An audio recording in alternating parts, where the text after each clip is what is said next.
DJ here, and this is Life Monsters with DJ. Remember to like, subscribe, and go back to listen to the previous episodes. The next monster that I developed was to escape from my childhood experiences. Having an older sibling, you stumble across an hiding place with an old crumbled up magazine. You open that magazine, and just like opening Pandora's box, it starts.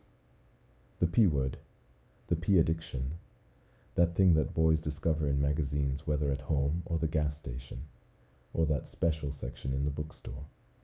The good ones wrapped eloquently in plastic as if they were collector's items. Yeah, that thing.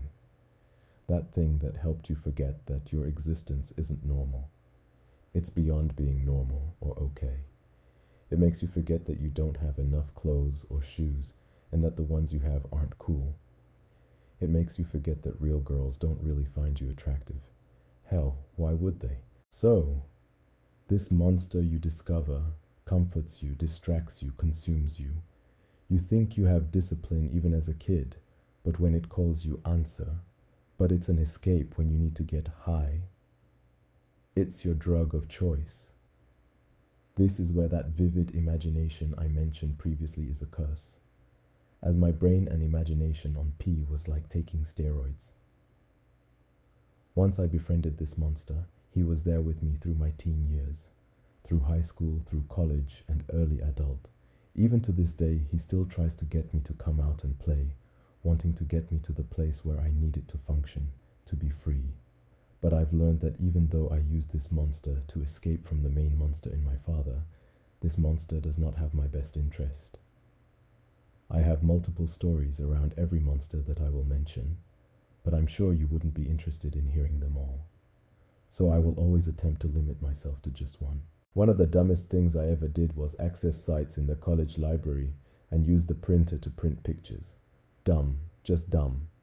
Imagining if I had been caught and disciplined for improper use of a college computer. When I look back, I can see how addiction takes the wheel and we just follow. We can all, for whatever reason, become addicted to things, and in some cases we have what would be considered good reasons. To cope, to survive, to ease the pain. I can't and won't judge. I've been there, and some days are still there. I've just come to realize that you can run into the arms of one monster when attempting to escape from another monster. I can say that this monster no longer controls me. My life is in no way easy. Actually, it's still pretty challenging and trying, but I've grown to realize that you can have better addictions like working out or video games. I know some people will say you're trading one addiction for another, and maybe you are, which is why I said a better addiction. I'll speak directly to anyone who may be struggling with this particular addiction as I have, to let you know that there is hope and a way out, and in my opinion the biggest step is exposing it. The power that this monster has is in the dark when it is a secret. Once you expose it and let someone know, it gets weaker. Your reasons may be valid, but this monster is not your friend.